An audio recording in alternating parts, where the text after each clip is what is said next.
আসসালামু আলাইকুম বন্ধুরা, কেমন আছেন সবাই? আশা করছি সবাই ভালো আছেন। সবাই ভালো থাকলেই ভালো, আলহামদুলিল্লাহ। আজকে দেখেন আমি গাছ থেকে কাটা বেগুন তুলবো। আমার গাছে কাটা বেগুন হয়েছে, দিয়ে এটা দিয়ে একটা তরকারি করবো। খুব সিম্পল। আপনারা ভাববেন যে এত সিম্পল রান্না, ঘরে আমি যেটা খাই সেটাই রান্না করি আর আপনাদের সঙ্গে সেটাই শেয়ার করি। যেহেতু ফেসবুক দেখেন, ফেসবুক সবুজ প্রকৃতি খুব পছন্দ করে।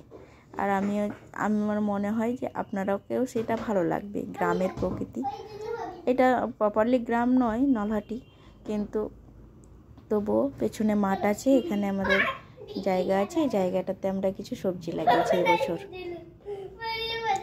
দেখেন বিট, পিরিং শাক, বেগুনের গাছ, ফুলকপি, পাতাকপি সব অনেকেই সবজি আছে। তার জন্য আপনাদের সঙ্গে দেখাবার চেষ্টা করছি। এই দেখেন আমি গাছ থেকে টমেটো আর গাছ থেকে বেগুন তুলে নিয়েছি। এটা দিয়ে আজ সবজি বানাবো আর সেটাই আপনাদেরকে দেখাবো। ভালো লাগলে লাইক কমেন্ট শেয়ার করে দিবেন, আর না ভালো লাগলে না দেখবেন, সেটা আপনাদের মর্জি। আমার মনে হয় যে আপনাদেরকে ভালো লাগবে। এই দেখেন আমার টমেটো গাছ, সবগুলো পাকেনি, কিছু কিছু টমেটো, বেশিরভাগ কাঁচাই হয়ে আছে। এই দেখেন এখানে আমার ছেলে আর বর জল দিচ্ছিল গাছে, যে আমার ছেলে পাইপটাকে নিয়ে খেলা করছিল।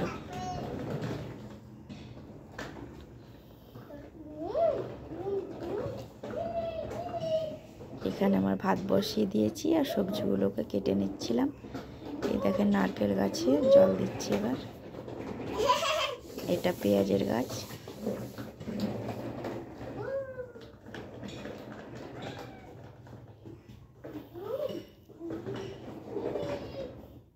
আমার ছেলেরা তো খুব আনন্দ পায় বাগানে খেলা করে, ধুলো মাটি জল নিয়ে। আর আমারও ভালো হয়, বসে বসে রান্না করা হয়। এই দেখেন আমি প্রথমে ফুলকপি তুলেছিলাম, ফুলকপিটা তোলা দেখা হয়নি, কিন্তু ফুলকপি তুলেছিলাম, ওইটা আমি তেলের ওপরে ভেজে নেব আলু দিয়ে। তেল দিয়ে দিলাম, এবার পাঁচফোড়ন দিয়ে লঙ্কা দিয়ে আমি ভেজে নেব ওইটা। আমি আর কিচ্ছুই দেবো না ওতে, শুধু হওয়ার আগে একটু জিরে ধনে যেটা হয় সেটা ছিটিয়ে দিব, হয়ে যাবে তখন। আপনারা কে কে কীরকমভাবে বানান আমাকে কমেন্টে জানাবেন।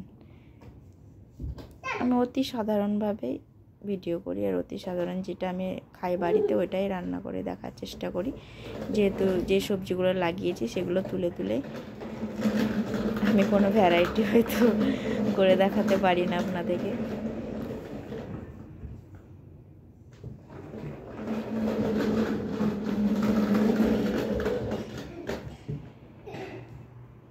আমি লবণ দিয়ে দিব যাতে ওইটা সিদ্ধ হয় আর ভালোভাবে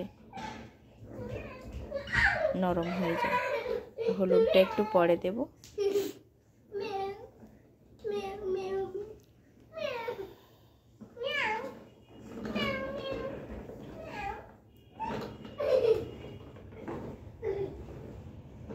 এত ফুলকপি হয়েছে কি বলবো আপনাদের, আর পাতাগুলো এত বড় বড়। দেখেন আমার লাস্টে আমি একটু হলুদ দিলাম আর ধনেপাতা। আপনাদেরকে আগেও বলেছি যে আমি ধনেপাতা কাঁচা খেতে পারি না বলে আমি আগেই দিয়ে দিই, যাতে ধনেপাতাটা হয়ে যায়, মিক্স হয়ে যায় ওর সঙ্গে।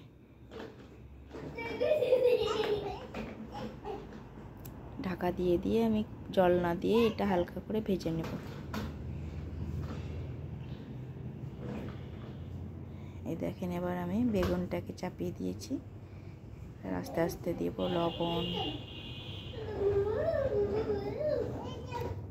লবণ হলুদ একটু আদা রসুন বাটা দিয়ে আমি সেদ্ধ করতে দেব।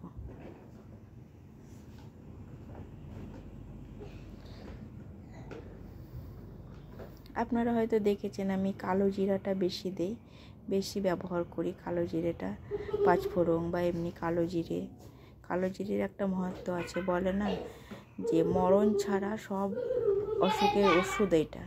আর আমি এই বেনিফিটটা পেয়েছি বলেই আমি কালো জিরে সব সবজিতে দিই। আপনারাও চেষ্টা করবেন যাতে কালো জিরেটা সব সবজিতে আপনারা দিতে পারেন। কালো জিরে বা এমনিও খেতে পারেন।